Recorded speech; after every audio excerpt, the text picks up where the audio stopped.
Welcome back to C Fox Gaming. The Wii U console has turned 13 years old since it was released on November 18th, 2012, and since then it has received a lot of hate. But the Wii U is not all that bad. The Wii U released on November 18th in North America and December 8th in Japan and November 30th in Europe.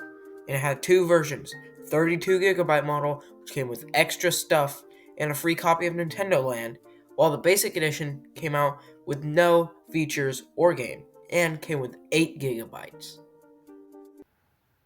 Alright, so how many gigabytes should the basic model have?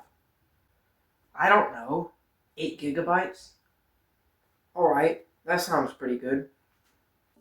I got my Wii U back in 2023, and it has been my favorite video game system of all time, because of its amazing game library, including games like Nintendo Land, Splatoon, and Super Smash Bros. For Wii U. Compared to its competition with Sony and Microsoft consoles, the Wii U wasn't good in terms of power, but it was different. It had so many great games, and especially the system UI itself, having music in every little place and setting, like the amiibo settings, parental controls of all things, and even music and download settings, and they are all really good. On the other hand, the console has a really good UI. When you boot the console up, you see Wara Wara Plaza, where your Mii walks around, and other Miis that are color-coded to their system app color share info on the system.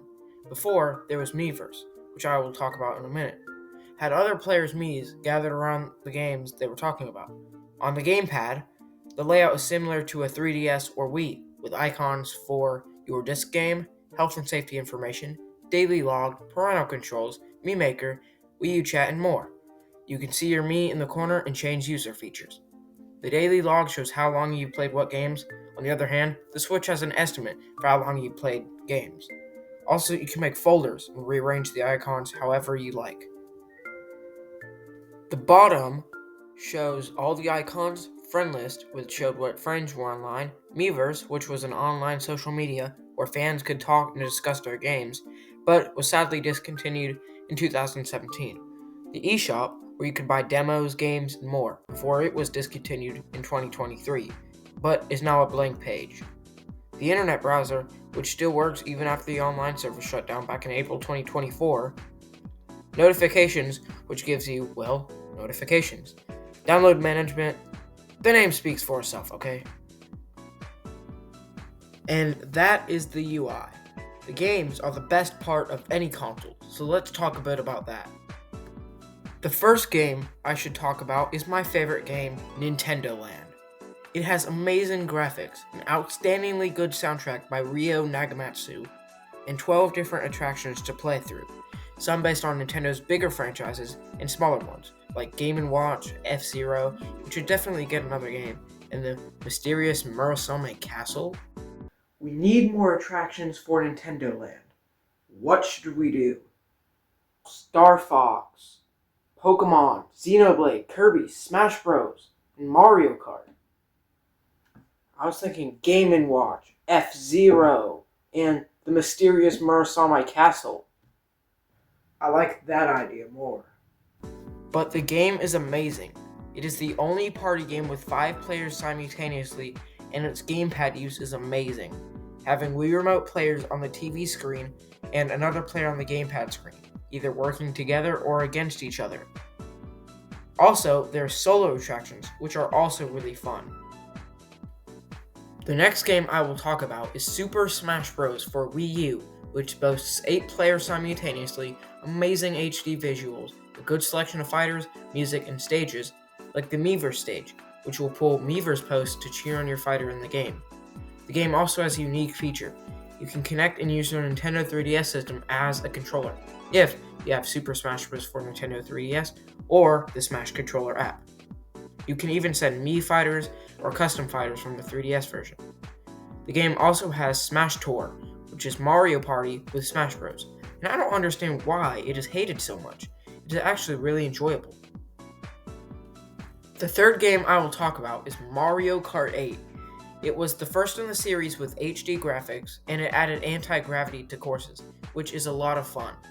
It had so much good. That's why it's one of the best-selling Wii U games and Switch games.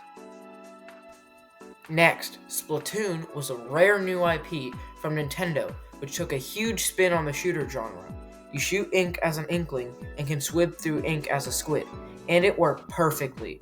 It was online, the Wii U had free online, 4v4 matches, and it displayed on the map on the gamepad screen, and even had a story mode.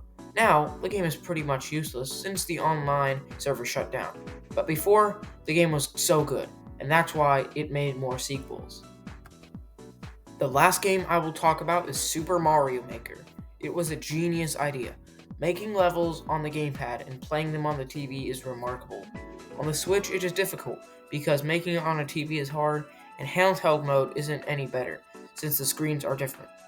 But this game had online functionality, which was the best part. Playing other people's levels was awesome. Now that is obsolete. The last thing I want to talk about in this video is the Wii U's legacy.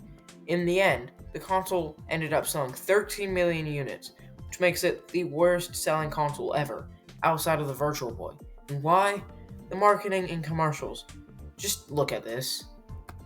We'll make this quick. Family time's dropping fast, people. Boo! Time to upgrade to Wii U. With Wii U, we can play Super Mario 3D World. Find secrets with the Wii U gamepad. And did we mention togetherness? Just check out the simulation. Whoa. I look good. Look at that. Yeah, I look like I've been upgraded. Get the gift of family when you upgrade to Wii U for $299.99. Game rated E for everyone. But this console is just so cool. The games, the system UI, the music. Did I mention the eShop had a lot of amazing tracks that changed monthly? Because they are all really amazing, and you can check some out on my channel right now.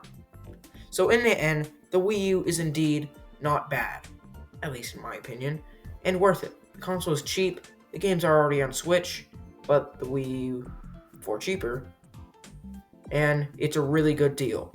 So please like, subscribe, and check out my other videos. I will see you in the next Nintendo video.